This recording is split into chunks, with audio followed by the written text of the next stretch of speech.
Necesitamos tener una política agresiva hacia la ciencia en dos aspectos. Uno es la gobernanza, quién manda a quién, dónde está el poder, etc. Y lo otro es el financiamiento. Y para el financiamiento no podemos depender del presupuesto general de la República de todos los años, entonces hay que buscar una manera innovadora de generar ese financiamiento. Y esa respuesta o esa propuesta que acogí yo fueron los fondos soberanos de riqueza. Los países desarrollados recurren a la ciencia cuando tratan de resolver problemas graves. Hay un desastre natural, un terremoto, una guerra, una epidemia, los científicos por delante, como en las películas. Pero eso significa que los científicos te van a aportar dos cosas. Una solución concreta, que puede ser tecnológica, un aparato, una vacuna, un programa. Y la otra es el consejo científico. Entonces, esos dos roles son importantísimos. Y en el Perú carecemos de ambos.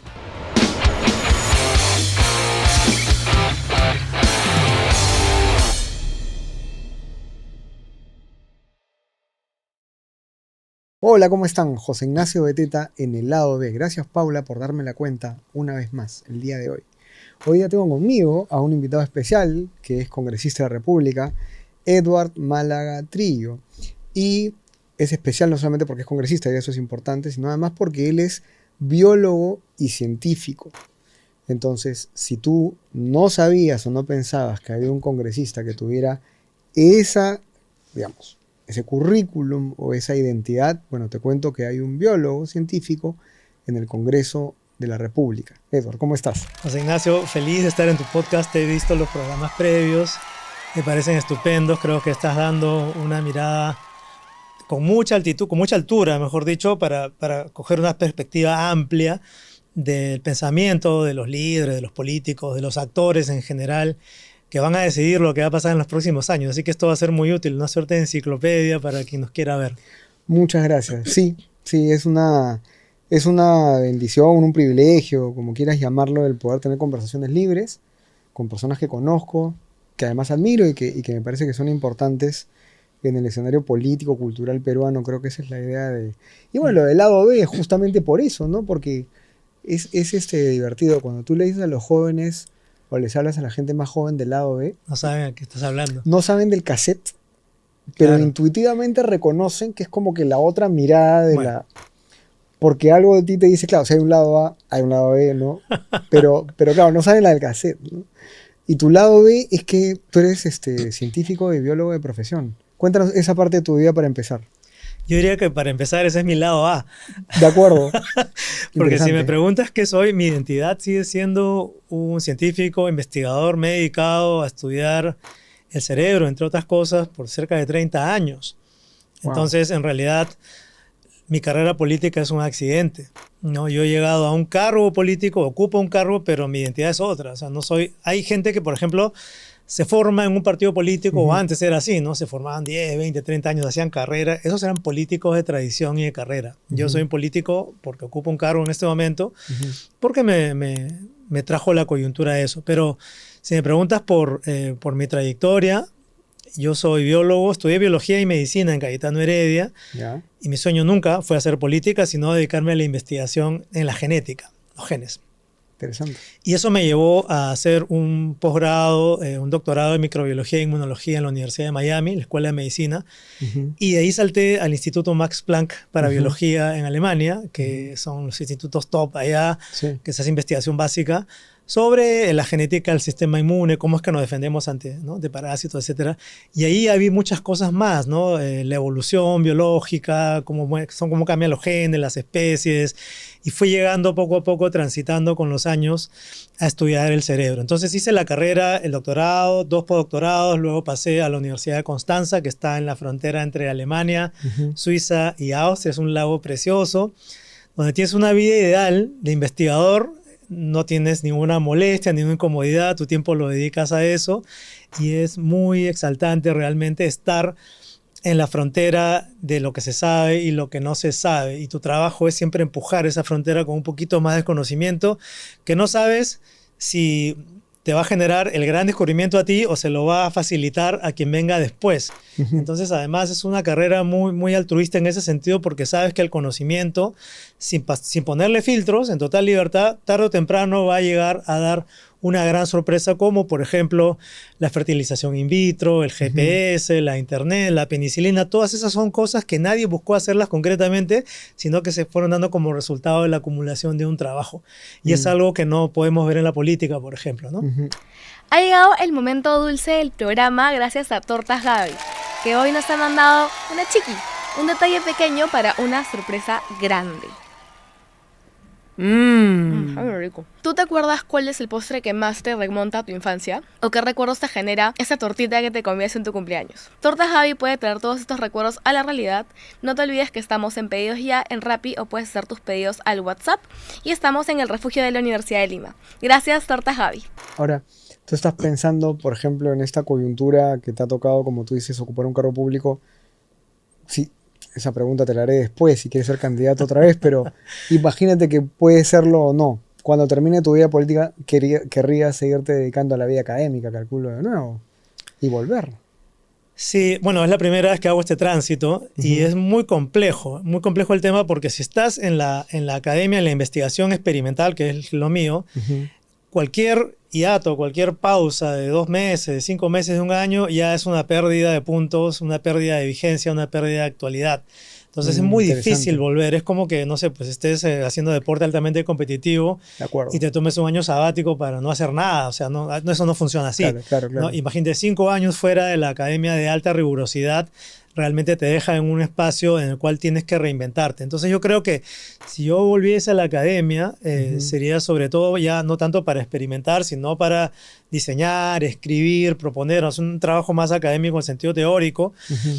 Y también creo que me interesaría mucho aprovechar lo aprendido en política para aplicarlo al desarrollo de la ciencia y la tecnología en el Perú, que está muy atrás justamente por falta de políticas eficientes y efectivas. Muchas veces los que estamos en la ciencia, cualquiera que trabaja en investigación en un laboratorio dice, pero no puede ser, no salen convocatorias de proyectos, no hay fondos, no hay becas, los salarios son tremendamente ínfimos y no hay un apoyo en general. Y uno quiere que el Estado arregle la situación, ¿no? Que te ponga una normativa clara, que incentive, que haya más fondos, pero no sabes cómo hacerlo. Y yo creo que de este lado he ganado y he aprendido muchísimo en estos años de qué es lo que tengo que hacer para que el Perú realmente sea competitivo en ciencia, tecnología e innovación, que la verdad talentos no nos faltan, pero lo que nos falta es saber encaminarlo y financiarlo. Interesante. Claro, interesante porque claro, después de haber tenido una vida académica rica y tener una vida política con lo que estás ganando experiencia, viene la aplicación de la política a lo que te gusta, digamos, así es. A tu vida. Y hay puntos también de encuentro. Por ejemplo, yo soy un retornado, un repatriado de Alemania, estuve ahí 23 años, casi 23 años, y uno de los focos de la cooperación alemana, por ejemplo, o del Servicio de Intercambio Académico Alemán, que son muy activos con los repatriados latinoamericanos, es en nuestro campo en la diplomacia científica. ¿Y qué significa eso? Así como hay diplomacia empresarial o cultural, cuando 2 países de pronto rompen relaciones, ponte Perú y México, ¿ya? Por algún tema, si hay investigadores científicos de ambos lados que están trabajando en un concepto común, en un proyecto de colaboración, esa colaboración no se interrumpe y permite el flujo, el intercambio de conocimientos, de personas, de fondos incluso, lo cual permite una vigencia o una cuerda alternativa que te permite unir esos 2 países. ¿Y por qué esto es importante? No es solamente que qué lindo los investigadores están en contacto, sino que cuando ocurre algo como la pandemia, por ejemplo, muchas veces los estamentos políticos, los decisores, ponte en ese caso era el canciller o el primer ministro, que tenían que mirar hacia afuera, el resto del mundo, y ver, oye, ¿quién nos va a dar las pruebas moleculares? ¿Dónde compramos las vacunas? ¿Quién va a hacer las vacunas? Están perdidos porque no es su tema. El ministro de Salud tampoco es necesariamente quien conoce mejor la investigación. Entonces, si tú tienes investigadores que están correlacionados en una red en todo el mundo, tú fácilmente puedes ver cuántos de los peruanos exitosos en diásporas en todo el mundo están trabajando en este ámbito y de repente conocen a quienes están desarrollando la vacuna contra el COVID. Entonces, tener esa red que subyace a la política es importante para darle al país una suerte de visión privilegiada sobre posibles soluciones. Te hablo de enfermedades, pero también te hablo de soluciones energéticas, de soluciones que tienen que ver con inteligencia artificial y informática, fertilizantes, agricultura, o sea, hay muchas cosas que se están investigando en todas partes del mundo y que el Estado no puede tener siempre los ojos encima. Entonces, imagínate que las cancillerías tuvieran agregados científicos gratuitos. Yo hubiera sido feliz uno en Alemania, pero nunca nadie nos convocó, ¿no? Claro. De esa manera tú puedes ayudar a que tu país tenga los contactos correctos para que puedan traer ese conocimiento al país. Muy interesante, muy interesante. Y si tú tuvieras que poner al Perú, porque en el Perú, lo hemos conversado, no falta talento, claro, no falta creatividad, innovación, no faltan recursos, digamos, además. Pero si tuvieras que poner al Perú en este momento en cuanto a innovación, ciencia, en la región, vamos a empezar por la región, ¿cómo estamos frente a nuestros pares, a los vecinos? Se habla de un promedio de 0.6% del PBI en Latinoamérica en inversión en ciencia, tecnología e innovación. En países desarrollados los porcentajes están por encima del 2%, pueden llegar hasta el 4 o 5%. Wow. Y lo que yo había propuesto y que amargamente aprendí en esta experiencia política, que no lo puedo lograr si es que no estoy en el Ejecutivo, porque desde el Congreso no se puede financiar gasto, era que necesitamos tener una política agresiva hacia la ciencia en dos aspectos. Uno es la gobernanza, es decir, quién manda a quién, dónde está el poder, etc.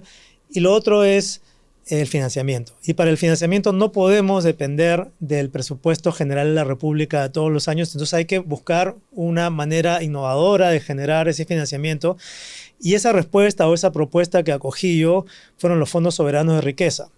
Que tú debes saber que funcionan muy bien en países nórdicos, se han exportado a Chile, incluso a Uruguay, a otros países, que es básicamente en sencillo que el Estado, entre comillas, si lo voy a simplificar de una manera, tiene unas cuentas ahí dormidas, que no hacen nada, que no ganan intereses, que no son las reservas, y que las puedes invertir en la bolsa con un broker internacional garantizado, y que solamente invirtiendo esas cuentas tú puedes sacar 300, 500, 800 millones de dólares al año sin tocar el presupuesto general de la nación y asignarlo a una entidad autónoma tipo BCR que va a manejar todo lo que es el campo de la ciencia, la tecnología e innovación. Esa es la propuesta concreta.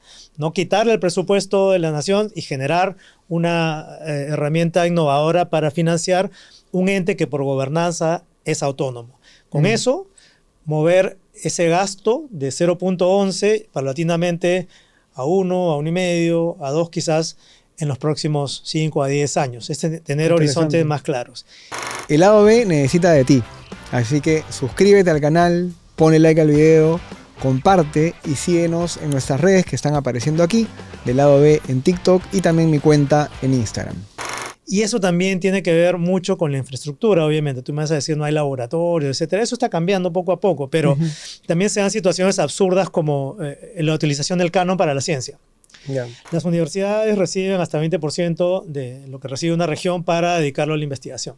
Pero solamente pueden construir infraestructura y comprarse equipos, o sea, el Lamborghini sin chofer. Claro. ¿No? Pero no puedes contratar personas para nada. Entonces te terminas generando elefantes blancos que son una pérdida de dinero finalmente de todos los contribuyentes porque nadie los puede aprovechar. Entonces ahí hay que cambiar las normas, hay que cambiar la ley del canon para que eso se pueda aprovechar. Los institutos públicos de investigación están dispersos. Cada sector, ponte agricultura, tiene el INIA, producción tiene al IMARPE, salud tiene al INS y así sucesivamente. Cada ministerio tiene su instituto de investigación. Pero estos institutos de investigación no tienen la libertad que requiere el científico para desarrollar ampliamente todo su potencial, sino que están, digamos, al servicio del poder de turno, el ministro de turno, que tiene un compromiso de turno con cierto gremio, que puede o no ser científico. Entonces, eso es importante cambiarlo, porque lo que tú necesitas es tener una suerte de círculo de institutos como hay en España, que es el CSIC, ¿no? el Consejo Superior de Investigación, o los institutos Pasteur en Francia, o los Max Planck en Alemania, que son una red. Entonces, otra propuesta es vincular todos estos organismos en un solo círculo, porque, por ejemplo, si tú vas a luchar contra una enfermedad tropical, tú tendrías que saber de epidemiología, genética, de cosas médicas, pero también tendrías que saber que ese bicho que causa el mal está migrando de hábitat porque el clima está cambiando, ¿no? Y que ese cambio tienes que mapearlo en algún lugar. Entonces, para eso necesitas meteorólogos, necesitas físicos, necesitas geólogos, ¿no? Del mismo modo, necesitas informáticos para mapear cómo las diferentes variantes genéticas, por ejemplo, de la malaria o el dengue, pueden estar afectando diversos territorios del país, sin complicar las cosas, solamente que se entienda que cada instituto por sí solo no puede abordar un problema grande, ¿no? La sequía, el cambio climático, los temas de fertilizantes, en fin, hay tantos problemas que requieren ser abordados multilateralmente. Entonces yo creo que hay que reestructurar esos institutos públicos de investigación que sí tengan una vinculación con el sector productivo, pero que los investigadores que estén ahí tengan suficientes fondos y suficiente libertad para crear cosas que nadie esperaba y que de pronto nos van a sacar adelante, como las plantas medicinales de toda la Amazonía, por ejemplo. Claro. Pero aquí nomás soltaste 3 ideas. O sea, primero la red de centros de estudios o de centros científicos del Estado, que es una red, crear una red que me parece muy interesante. Lo segundo es el financiamiento, estos fondos soberanos que efectivamente la gente no lo entiende mucho, pero tú tienes las reservas, tienes el presupuesto, luego tienes la caja del Estado que está ahí sin tocarse. Sí, son carpetas sin fin. Así es, que muchas veces ni siquiera se usa la plata del Estado. Y luego lo tercero es esta especie de agregado científico que a mí me daría igual si es pagado o no, porque me parece muy interesante que esté. Tú lo has puesto como un pro bono, pero incluso si no fuera un pro bono, sería muy interesante tener una persona en las embajadas analizando todo lo que pasa en términos científicos en un país, en el país en el que está. Me quiero retraer un poco la mística del científico. A mí me llamaba mucho la atención cuando volví a Perú y veía que el CONCITEC le pagaba a quienes revisaban los proyectos de investigación. ¿Por qué? Porque afuera no te pagan. Claro. Si tú vas a revisar un artículo para que esté publicado en Nature, en Science, que son las revistas más importantes, no te pagan. Es para ti un honor, servir de revisor de pares, porque es parte de tu prestigio, ¿no? Y de tu servicio a la comunidad. Entonces, yo creo que hay que recuperar un poco esa mística, porque un investigador que está bien pagado en un país extranjero no necesita cobrarle al consulado ni a la embajada de Perú, sino que es tu servicio al país. Mejor aún. Hay que recuperar eso. Mejor aún. No, te la doy. Me parece muy bien. Ahora, antes de eso, tenías, o mejor dicho, hablaste un poco de la gobernanza y del poder. Es una pregunta comentario. En el Perú, la ciencia y la innovación, ¿de qué entidad del Estado depende y qué tanto de verdad esa entidad o esas entidades están haciendo lo que tienen que hacer? ¿Le falta una cabeza a este tema en el le falta Estado? Poder. Para empezar, los países desarrollados recurren a la ciencia cuando tratan de resolver problemas graves. O sea, cuando hay un desastre natural, un terremoto, una guerra, una epidemia, los científicos por delante, como en las películas, ¿no? Claro. Pero eso significa que los científicos te van a aportar dos cosas. Uno, una solución concreta, que puede ser tecnológica, un aparato, una vacuna, en fin, un programa. Y la otra es el consejo científico, ¿no? El advisory. Entonces, esos dos roles son importantísimos. Y en el Perú carecemos de ambos. Y lo que yo he visto ya aprendiendo, ¿no? Estando en el Estado, es que hay 3 entidades en el Estado que serían claves para que nosotros despeguemos en ciencia y tecnología. Uno es CONCITEC, que efectivamente a tu pregunta tiene la rectoría sobre todo el sistema de investigación que incluye a las universidades públicas, los institutos públicos de investigación, etcétera, y maneja los fondos, etcétera. Pero además tienes también bajo PCM, CONCITEC está bajo PCM, no es autónomo. También bajo PCM está la Secretaría de Transformación Digital y Gobierno, Gobierno de Transformación Digital, que es importantísima porque hoy dependemos no solamente del acceso a Internet y la digitalización, sino del uso correcto de las nuevas tecnologías como la inteligencia artificial, que va a trascender a todos los ámbitos de la administración pública. Así es. Y luego está el CEPLAN, que es el cerebro. El CEPLAN se fundó con esa idea de tener un ente que te haga prospectiva y te diga qué va a pasar de acá a X años y a dónde tienes que ponerle las balas. Ejemplo que siempre doy. Rusia invade Ucrania en 2014 y se anexa Crimea. Y desde ahí ya se veía que iba a venir otra invasión. Yo estaba en Europa en ese momento. Los analistas te decían, mira, hemos estudiado la situación y está clarísimo que va a haber un intento más en los próximos 10 años de anexar tal y tal y tal. Tal cual lo que pasó. Pero ¿qué iba a pasar con ello? Iba a subir el precio del petróleo, iba a haber escasez de fertilizantes, iban a subir otros precios, iban a haber problemas de comercio, de gas, en fin. Entonces, el impacto económico y social que tiene esto sobre el mundo tiene que ser estudiado en perspectiva. Y alguien te tiene que decir, oye, Congreso, ten cuidado porque ahora que han vuelto a hacer una guerra, una invasión rusa en Ucrania, ahorita nos vamos a quedar sin fertilizantes, que es lo que pasó. Va a subir el petróleo, que es lo que pasó. La agricultura va a sufrir por el tema de los fertilizantes. Entonces, tenemos que diversificar nuestra cartera, buscar leyes que promuevan otras tecnologías, otras energías. Eso no se hizo. Entonces, solo para dar un ejemplo de la importancia que tiene un organismo como CEPLAN, que hace muchos estudios, pero no hace recomendaciones concretas. No, y le falta músculo, de hecho, ¿no? Así es. Bastante. Entonces, yo agarraría esos tres, CEPLAN, CONCITEC y la Secretaría de Transformación y Gobierno Digital, las uniría en un solo ente, con sus divisiones, y la levanto, la saco de PCM hacia presidencia, arriba. ¿Por qué? Porque ese es el cerebro, el chip, que le va a decir al gobierno, bueno, tú puedes tener tus prioridades políticas, tú puedes tener ciertos compromisos con gremios, con la sociedad, con lo que fuera, pero tu cerebro tiene que tener claro cuál es el diagnóstico y qué es lo que vas a hacer y cómo lo vas a hacer. Y ningún ministro de salud, cuando venga la próxima pandemia, va a decir, no, yo creo que esas no son las pruebas correctas, las pruebas moleculares, sino las pruebas rápidas, presidente, vacúnese usted con la vacuna china. Claro. Porque va a haber un ente muy arriba que va a decir, oye, eso está mal, el ministro no sabe lo que está diciendo y esto es lo que hay que hacer. Interesante. Entonces, recuperar esa capacidad de asesoría al más alto nivel es tan importante como tener científicos que desarrollan nuevos inventos. Claro. Ahora, esa capacidad de asesoría ya existe en otros países. Lo hemos visto en el Reino Unido, en Alemania, en Japón, en Estados Unidos.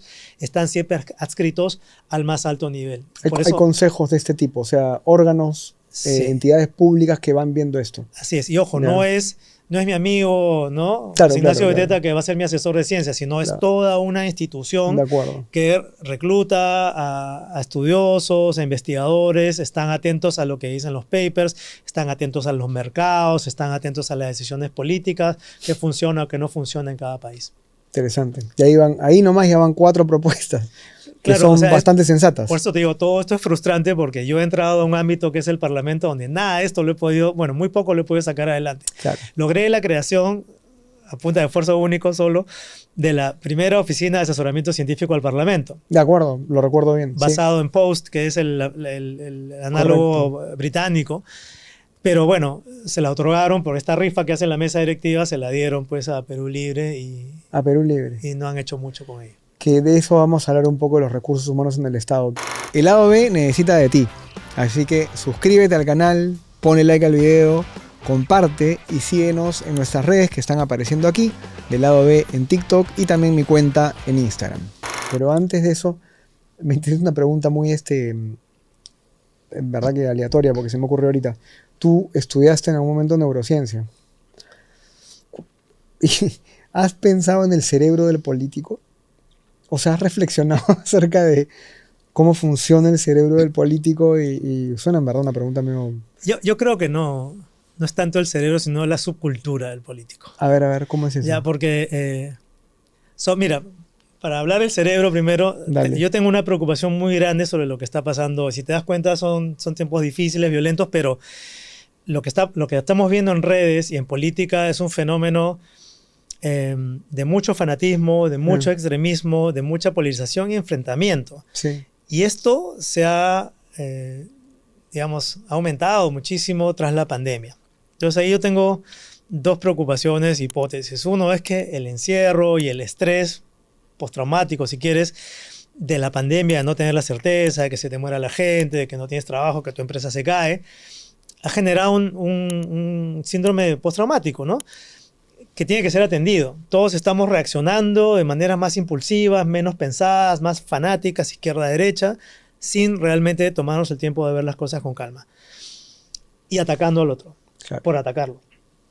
Y el otro efecto de la pandemia, sobre el cerebro ahora sí, es que el virus te deja lo que se llama long COVID. Si tú has tenido una infección de COVID, no solamente tu pulmón, sino tu cerebro, el virus llega al cerebro y genera cambios. Y ya hay estudios que demuestran que a cabo de cierto tiempo del long COVID, tú vas perdiendo puntos de IQ, de coeficiente intelectual. Entonces, esa le llaman una nubosidad, ¿no? Un blur, que después de tantos años teniendo el virus, el COVID en tu cerebro, tú empiezas a perder la capacidad ligeramente, ¿no? De razonar, de hilar, tu manejo emocional también va cambiando. Entonces eso es como una micro demencia en potencia que está ahí también haciéndote ruido. Entonces junta eso con el estrés emocional y psicológico de la pandemia y tenemos una sociedad mucho más convulsa, mucho más proclive a ver todo lo que estamos viendo ahora, inclusive la fragmentación de 40 partidos políticos que no saben lo que están haciendo. Sí. Ahora, me preguntas por el político. En ese contexto que lo has dado. En ese contexto, claro. Entonces ahora el político es presa de eso, además de lo que ya subyacía todo el tiempo, que hemos pasado de una sociedad en la cual cuando yo era niño recuerdo que habían básicamente 3 partidos grandes, el APRA, el PPC, Acción Popular y la izquierda, que era un abanico. Sí. Pero si tú votabas por una de las 4 opciones, sabías que te iban a dar a cambio. Sí. ¿No? Había una identidad política. Cierto. Ahora ya no es así. Tú pregúntale a cualquier elector cuál es la diferencia entre random, este y este. Chocolate y fresa, coco y lúcuma. O sea, la verdad es que no hay mayor diferencia que las personas que los comandan y las promesas que les puedan hacer, pero no tienes una idea estructurada de a qué cosa le apuesto yo. No, soy conservador, soy liberal, soy pro mercado, soy pro Estado. Esas cosas no se entienden realmente porque son muy mezcladas además. Entonces, esto se da, en mi interpretación, porque los partidos han perdido esa vigencia o ese interés y a lo que se dedican ahora es a utilizar la política como una herramienta para satisfacer intereses privados, llámese intereses ilegales como minería, pesca de arrastre o universidades bamba, en fin, cada quien usa la política para de pronto tener un ambiente donde en el Parlamento, que estás poderoso, tú puedes dirigir las normativas para que te favorezcan a ti y a los tuyos o a tus amigos o a tus familiares. Y el otro lado de la moneda es la empleocracia, la chambocracia, que entras al poder y copas con todo lo que tienes a mano. Entonces, eso es a lo que yo me refiero con una subcultura política de hoy que ya no está basada en ideales, principios, ni siquiera en ideologías, en líneas partidarias, sino en una utilización de la política. Entonces, si a eso le agregas lo otro, esa suerte de deterioro cognitivo y amoral, ya tienes una mezcla explosiva. El político promedio que yo he conocido en el Congreso es un político que lamentablemente representa muchas veces lo peor del país. Cuando yo personalmente quisiera que represente lo mejor del país, pero es lo que es. Y también es un poco injusto decir que el Congreso no representa. Sí representa. Si tú sales a la calle y vas a ver cómo funciona el peruano promedio lamentablemente tiene en su cultura eso de pedir el favorcito, ayúdame con la chamba de fulano, de mengano. O sea, eso está, digamos, imbuido en la cultura y por eso el político no hace más que aprovecharlo y vivirlo. Y cuando ves estos casos extremos de los mochazuelos, corta uñas, el violador, dices, bueno, la única manera de prevenir estas cosas es que el Congreso no sea realmente representativo de todo. Esa representatividad hay que moldearla de otra manera porque el político no va a hacer más que aprovechar. Ahora, 3 comentarios se me vienen a la cabeza. El primero es, yo le sumaría a tu contexto que independientemente del COVID, el influjo de la tecnología, del celular y las redes sociales es un factor embrutecedor en el sentido más explícito de la palabra. Y viene en paralelo, ¿no? Sin atenuantes, sí. Sin atenuantes, o sea, indefectiblemente. O sea, es una vaina que es loquísima cómo está de verdad avanzando. El segundo comentario es, claro, tú estás viendo también, eres testigo de esto, con todas las reformas que se han hecho y sentencia del Tribunal Constitucional y contexto regulatorio, este es un país ya parlamentarista al 2026. Sí. O sea, es casi más importante elegir un buen senador y diputado que un buen presidente prácticamente. Correcto. Sí. Mira, yo vengo de vivir, como te digo, hace 10 años volví al Perú, pero viví 23 fuera. Y la gran parte de ese tiempo estuve en Europa, en Alemania. Y me pareció que realmente en la práctica el sistema parlamentarista es muy eficiente, muy potente. Pero requiere justamente un buen parlamento. O sea, yo decía, en el Perú quizás deberíamos pensar en esa reforma hasta que vi lo que pasó ahora con Castillo, con Boluarte, con Gerí finalmente, que nada te garantiza nada. Entonces, mi conclusión de fondo es que ni el Estado peruano, ni la Constitución peruana, sin ánimo de ser anarquista, ni nuestro diseño democrático han estado pensados para este tiempo. Estaban pensados para un tiempo en que la gente era decente, la gente era principios, la gente tenía principios, la gente iba a política por hacer un bien común y por servir y no por servirse. Pero ahora, de pronto, no sé, pues tienes un presidente como Castillo y no lo puedes vacar por corrupto. Claro. Tienes que trabajar la figura de la incapacidad moral permanente cuando en realidad, si fuese corrupto demostradamente, no lo puedes tocar. En aras de, claro, ya van a salir los constitucionalistas a defender la investidura presidencial, etcétera. Entonces, estamos en un punto en el cual ya se nos van a romper las costuras de la democracia, del sistema constitucional, de las instituciones del Estado, y por eso creo que hay que innovar, José Ignacio. Hay que innovar no en el sentido de ser un anarquista, de nueva constitución, ni nada de eso, sino que hacer las reformas concretas con objetivos concretos y también con un resultado esperado y algo que decirle a la gente. O sea, ¿por qué yo voy a hacer esta reforma? Porque a partir de esta reforma ya no vas a tener este problema, ¿no? Y eso es lo que va a faltar en la campaña electoral. Te van a prometer 1000 cosas y nadie va a saber para qué. Pocos están hablando del tema del Estado. O sea, como tú lo estás hablando, es decir, de la reforma profunda, estructural del Estado en cuanto a entidad que debería funcionar para servir al ciudadano, para mantener efectivamente un orden. Fácil es decir, de sí, vamos a reducir ministerios, ¿no? Y claro, ya lo dijo Milei, entonces todos, ¿no? Afuera. No, Pero es mucho más complejo que eso, y lo ves desde adentro. Sí, es mucho más complejo. No, además en el Perú, acá caminando por ese lado también, yo soy más liberal en términos políticos y económicos, pero no en todo sentido. O sea, he sido bien ecléctico con el tema porque discuto bastante con la derecha en varios aspectos, pero, por ejemplo, en el Perú, tú puedes reducir si quieres burocracia y planilla, pero vas a tener un montón de lugares en donde necesitas funcionarios del Estado y personal del Estado.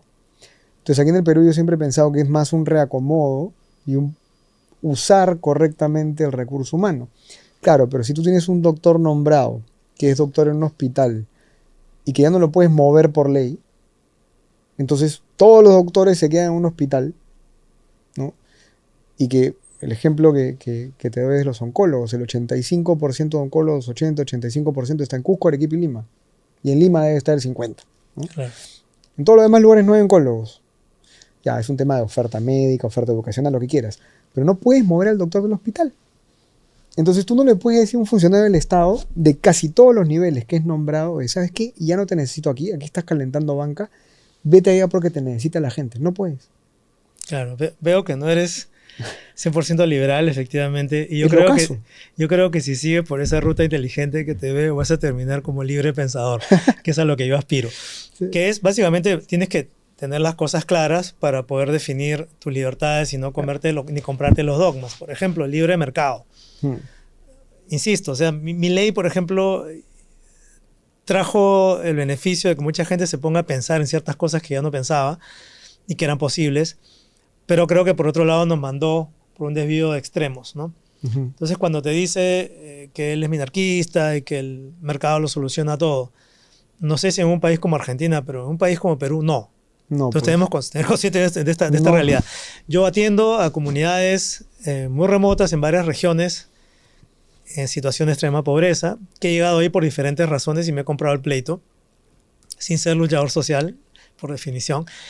Y me doy cuenta que, bueno, si necesitan un hospital, jamás el mercado va a llegar ahí porque no hay poder adquisitivo, ¿no? Lo mismo con las telecomunicaciones. Hay lugares donde no hay teléfono. Entonces, tú dices ya que la solución del mercado, el mercado jamás iba a llegar porque no hay una demanda concreta que pueda pagar. Y lo mismo pasa con lo que has dicho en el caso del Estado. El Estado tiene ciertos profesionales, ciertos médicos, pero no lo puedes mover a donde tú quieres porque hay una suerte de mercado, de pseudo mercado dentro del Estado que regula, digamos, el interés y las condiciones hacia dónde vas a terminar yendo. El lado B necesita de ti, así que suscríbete al canal, ponle like al video, comparte y síguenos en nuestras redes que están apareciendo aquí, del lado B en TikTok y también mi cuenta en Instagram. Mira el caso de los serums, por ejemplo. Tú podrías solucionar buena parte de las primeras urgencias médicas en muchos lugares si tuvieras serumistas en más lugares. De acuerdo. Pero el Estado no da suficientes incentivos para que los chicos quieran ir ahí, porque el que menos no quiere ir porque es muy lejos, muy peligroso, puede pasar algo. Pero imagínate que te dieran un súper seguro, una súper bonificación. Obviamente que lo vas a hacer. Y lo mismo con empleados públicos en cualquier nivel de gobierno, regional, local. Y esto lo digo también porque acá voy a pecar quizás un poco elitista, pero en mi profesión es una carrera de codazos. O sea, si tú no eres el mejor, te quedas atrás y a nadie le va a dar pena, a nadie va a decir, pobrecito, te fuiste, no pudiste competir y está bien, ese es el sistema. Entonces se apunta mucho a la originalidad y el criterio de excelencia. Estando en el Estado, ahorita yo me frustro un montón, ¿no? Claro. He tenido la suerte de ir filtrando poco a poco los trabajadores de mi despacho, por ejemplo, para tener gente eficiente, pero en la mayoría de casos veo que simplemente redactar un oficio, escribir una carta, atender una llamada telefónica son cosas que sobrelimitan a muchos empleados públicos que no se atreven a tomar una decisión porque creen que su sueldo depende de ello, su cargo depende de ello. Entonces, Claro.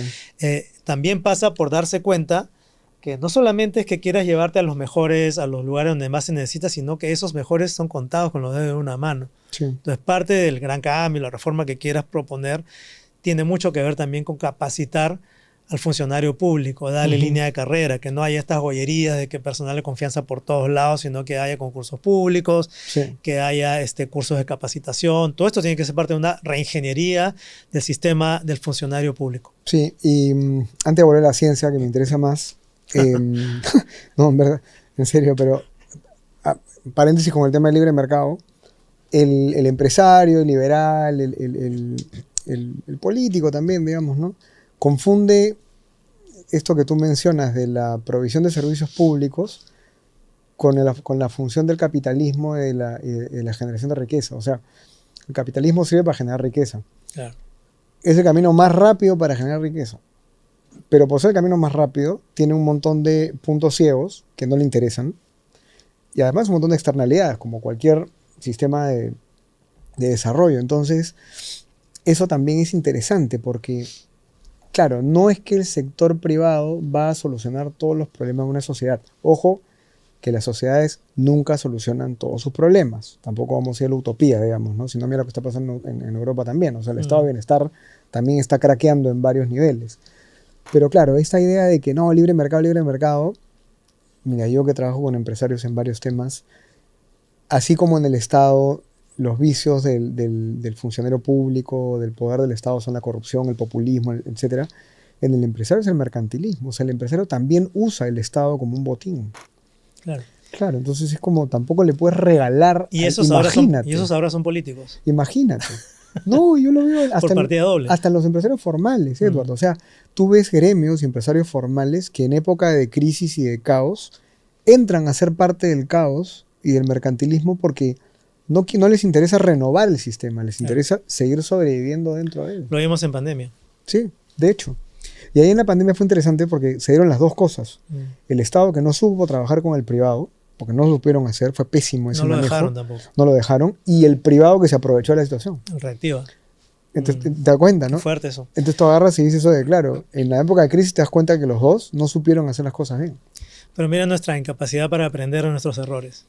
Ojalá si que vuelve a venir una pandemia, vamos a pasar casi lo mismo, ¿eh? Casi lo mismo. Ojalá que no. Ahora, en el tema de la tecnología y de la ciencia, volviendo, porque no nos queda mucho tiempo, pero un cachito más. La tecnología en las universidades, ¿no? En este momento está teniendo para mí un doble efecto, ¿no? El primero es, las universidades privadas ya empezaron a utilizarla obviamente para cosas buenas, pero también es cierto que hoy día los chiquillos con inteligencia artificial y con todas estas cosas está dejando de producir contenido y conocimiento como antes, porque tienen información a la mano, ¿no? En el Estado pasa lo mismo. Tú podrías digitalizar muchos procesos, muchos servicios, pero a la vez agarras y dices, oye, el ciudadano necesita un ser humano al costado, enfrente, que sea el Estado que te mira. ¿Cómo ves esa interacción entre tecnología y Estado, entre tecnología y desarrollo? Porque va a ser también dilémico, ¿no? Polémico. Yo creo que es una transición de hábitos. Yo creo que tú y yo estamos acostumbrados a ese ser humano que nos responde. No nos gusta que nos manden al WhatsApp a un menú de 1, 2, 3, 4. Pero creo que a medida que tengas más generaciones de nativos digitales, eso va a cambiar. O sea, esa va a ser su costumbre, no va a tener ningún problema. De hecho, cuando tú preguntas a los chicos más jóvenes, para ellos es normal. Entonces creo que parte del proceso de aprendizaje generacional es aceptar que no hay vuelta atrás y que lo que nosotros consideramos ideal y que debe volver, no va a volver. Hay que tener un periodo de aceptación de que eso es así.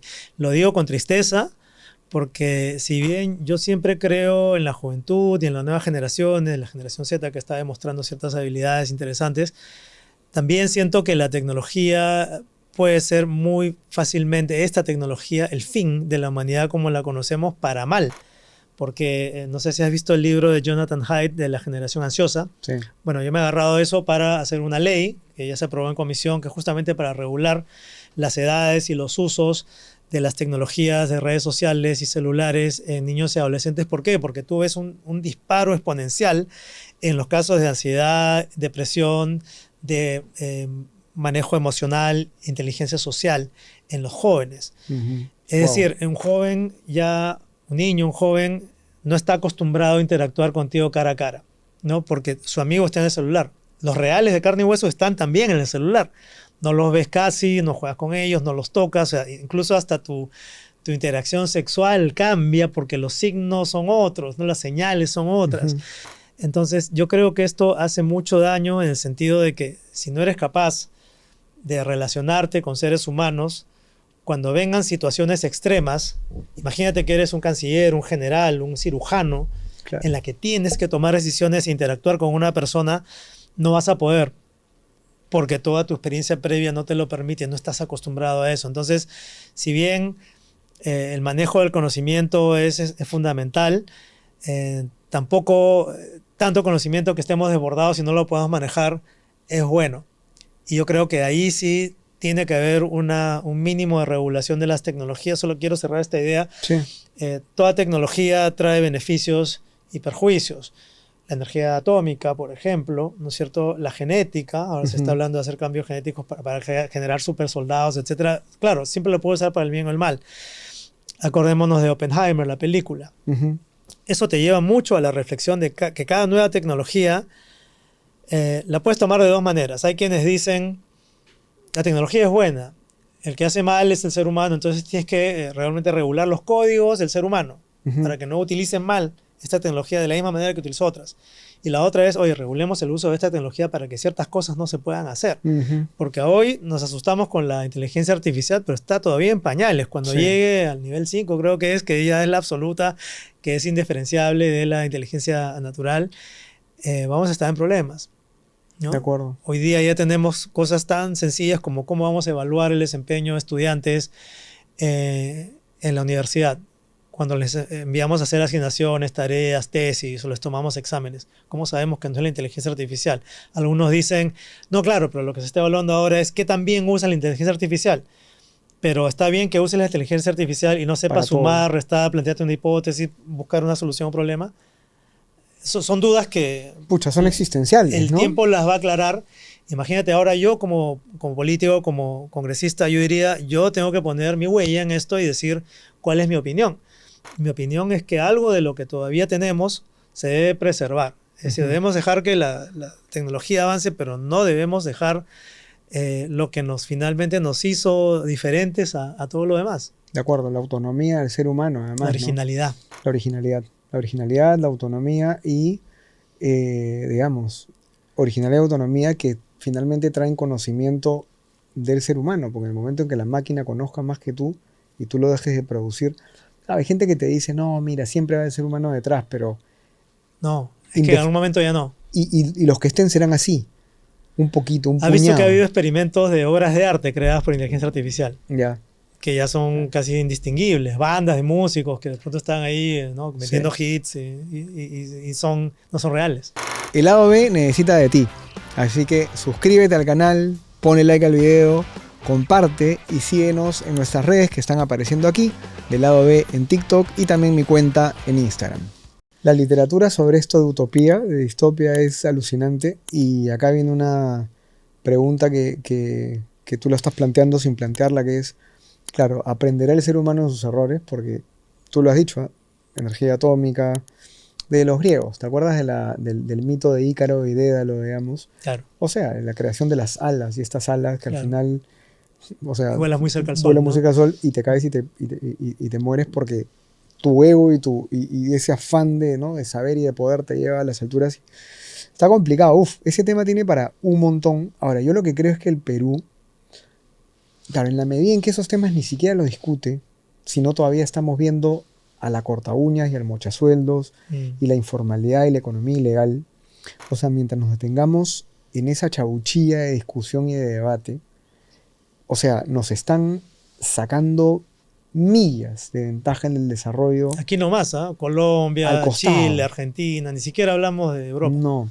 Ni de Asia. Y no nos damos cuenta por estas polarizaciones, estas peleas tan tontas y y faranduleras, superficiales en las que te estamos quiero metidos. recordar algo que empecé diciendo, que es mi frustración de haber entrado con el lema de vamos a hacer muchas cosas por la ciencia y que de pronto nos veamos inmersos en el universo Castillo, los ministros así, los congresistas así, en donde la coyuntura pues no cambia y no puedes sacar adelante temas importantes. Está bueno, pero no renuncies, ¿ah? Porque, no, con sinceridad te lo digo, o sea, yo creo que el tema científico, el debate profundo de todas estas cosas que estás hablando, normas, leyes, regulaciones, iniciativas del Estado, por el bien de los adolescentes, de los jóvenes, los niños, en el uso de la tecnología, del tema académico, la innovación, estas ideas que has planteado hoy día, mira, son un aire fresco. Yo no sabía que tenías estas propuestas, pero yo creo que deberías materializarlas. Y son un aire fresco y son el nivel en el que deberíamos estar. Claro. O sea, literalmente este debería ser el debate del día a día en el Perú. Cuando vean los debates electorales deberían hablar de estas cosas, ¿no? Y nuestros candidatos deberían ser capaces de hablar de estas cosas. Claro. Ahora, lo que yo les diría a los jóvenes, no sé si me va a preguntar eso, pero por favor, sí, es un poco más de rock and roll. Es que el rock and roll se ha perdido y encarnaba esa rebeldía hacia el orden establecido, pero no de una manera anárquica, sino de una manera que te dice, básicamente, esto no es, dame otra cosa, ¿no? Te muevo a que hagas otra cosa, te muevo a que me des otro orden, a que me arregle las cosas, y sin ánimo de ser destructivo ni anarquista, tú puedes demostrar esta desconfianza, que ahora con toda la información que hay, lo mejor que puedes hacer es trasladarlo en propuestas. Yo sé que es mucho pedir para un joven. Yo no me puedo imaginar a mí mismo de 20 años sabiendo lo que era una FP o la bicameralidad. Yo sé, o sea, no le puedes exigir eso a los chicos, pero sí puedes exigirles a los políticos como joven que dejen de ser sobones, que dejen de ser coimeros, que dejen de ser corruptos, que dejen de ser mal aspectosos. O sea, todas las cosas que instintivamente vemos son las señales de que todo está podrido, ¿no? Y creo que por ahí va la cosa. Pucha, me encanta. Me encanta. Este programa está dirigido a jóvenes, definitivamente. Así que, nada, más rock and roll, ¿eh? Acuérdense esa vaina. Pero el rock and roll también es de viejos, pero bueno. No. O sea, sí, no. Acaba de estar Guns N' Roses tocando, entonces, bueno, vamos. Sí, no. Más rock and roll. Y si no saben qué es rock and roll, que lo vayan a leer, muchachos. Ya está. Pero sí van a entender menos reggaetón. Claro. Porque el reggaetón sí lo tienen en la cabeza. Y no, esto no es cosa de viejos. Es un tema de análisis crítico, de que entiendan la realidad, de que se comprometan con la realidad. Y puedes hacer tu comentario final además porque te lo voy a pedir. Y saben que este diálogo, esta conversación fluctúa entre dos variables que han estado presentes de manera como invisible. Y es qué tan libre quieres ser y qué tanto quieres conocer y saber libremente. Y qué tanto quieres ser parte de un rebaño que se mueve. Así es. ¿No es cierto? Simplemente hacia donde te llevan y hacia donde el sistema te lleva. Eso es lo que está en juego acá. Entonces tú puedes tener 20, 25 años y no interesa cuántos años tienes o cuántos años tengo yo. Entre estas dos variables, ¿cuál escoges? Claro. Tiene mucho que ver con las coyunturas que hemos enfrentado en nuestras generaciones. Y te lo digo yo, en mi generación, en mi formación, era importante ser líder, era importante ser diferente, era importante ser especial, era importante tener un mérito. Y yo no veo, quizás peco de ignorante, pero no veo esto en el universo que se ha formado en las redes sociales, que más bien la idea es seguir, es el follow. Tú quieres ser un follower, pero ¿quiénes son los líderes? ¿No? Son creadores de contenido que no tienen más allá que gestos y gritos y proclamas, pero que no construyen algo realmente con fondo. Y espero que no suene muy abstracto, pero un poco lo llevo hacia donde tú lo has dicho. Hay que tener esa libertad de ser quien quieras tú ser, de hacer lo que quieras tú hacer y no lo que te dicten necesariamente tus padres. A veces hay que rebelarse, o lo que te dicten las redes, o todo lo que estén haciendo tus amigos, que tú lo tienes que hacer igual. Y volviendo al tema de las redes y la depresión y la ansiedad, tiene mucho que ver, ¿no? El joven, el niño adolescente que ve que alguien de su misma edad tiene algo que él no tiene por naturaleza humana ese deseo de tener lo mismo porque le parece chévere, le parece bonito, pero está sucumbiendo a algo que no es mantener tu propia identidad. Así que nada, son mensajes muy profundos que creo que tenemos que aprender a divulgarlos de otra manera, José Ignacio. Incluso creo que este tipo de lenguaje que estamos usando tampoco es probablemente el más adecuado, pero hay que buscar la manera. Sí, totalmente de acuerdo. Es un espacio en el cual nos encontramos con estos temas, estos problemas. los chicos efectivamente verán y algo entenderán, pero tienes razón. Efectivamente, esto mismo hay que decirlo de muchas formas. Y es la cuota pues de batalla intelectual, de batalla filosófica que tenemos que poner, ¿no? Porque al final estamos acá es porque nos ha tocado de alguna manera hablar de esto. Sí, y mira, transmitir si eres joven y te vas a interesar por lo político, vas a verte confrontado inmediatamente con las batallas del pro y el anti, ¿no? El caviar, el anticaviar, el fujimorista, el antifujimorista, el izquierda, el derecha, el liberal, el conservador. Y en realidad, a lo que yo aspiro, lo que trato de ser es un libre pensador en el sentido que no dejo que ninguna de estas me tome de una manera tan dominante, sino que voy formando mi experiencia en base a lo que mis principios que vienen de casa, a mi formación y mi educación me dicten, ¿no? Yo, por supuesto, que también soy un amante de las libertades y lo he vivido en un país como Alemania, y por eso creo que también eso es posible en otros lugares. Pero cuando veo dogmas, ahí chocas con mi ser científico, porque para el científico, mira, hoy día la Tierra era plana, pero mañana viene alguien que te demuestra que es redonda y ya dejamos de insistir que es plana, se acabó, ya, asunto resuelto, no sigues llorando porque la Tierra era plana. Y eso pasa en política. Te quedas en los dogmas, en los dogmas, en los dogmas y no eres capaz de escuchar. Sí, y de construir sobre la diversidad y las diferencias. Claro. Que esa palabra no le gusta a la derecha, la diversidad. Mira, pero no le gusta hablar de caramba. diversidad, no le gusta hablar de cultura, no le gusta hablar de ambiente, porque, y ese es otro tema que podríamos hablar en largo, pero muy cortito, yo creo que hemos cometido un gran error en todo el espectro de la sociedad en dejarle temas tan importantes como la cultura, el ambiente, la ciencia, la educación, a los intereses de la izquierda. ¿No? Entonces, a los grupos más radicales de la izquierda. Así es, ¿no? los más radicales. Entonces han hecho eso su bandera, entonces se definen como yo soy de izquierda porque yo defiendo el ambiente, los derechos, la ciencia, la cultura, y mira dónde estamos, cuando la derecha ha perdido la gran oportunidad de recuperar esos temas, y creo que yo por lo menos tomaría un poco ese reto de tratar de hacer que eso sea más universal y demostrar que la derecha lo puede hacer mejor incluso. Ojalá. Porque la izquierda queda solucionado en esos temas. Ojalá que lo tomen, ¿eh? Mira, que ojalá que lo tomen, pero bueno, nada, gran tema, gran conversación, miles de reflexiones que contentos de tenerlas acá con la humildad y la sencillez del caso, evidentemente, porque esto, digamos, es un compartir para ustedes, para que ustedes sigan pensando justamente y sigan construyendo sus propias opiniones sobre lo que pasa en el país y en el mundo. Y has ayudado mucho con eso, Eduardo. Muchas gracias por estar acá. Cada vez que me requieras estaré conversando contigo. Gran conversa, mucho, no, hay varios temas hay que tocar, muy agradecido. Y gracias a ustedes por estar en este episodio del lado B. Nos vemos muy pronto, cuídense mucho.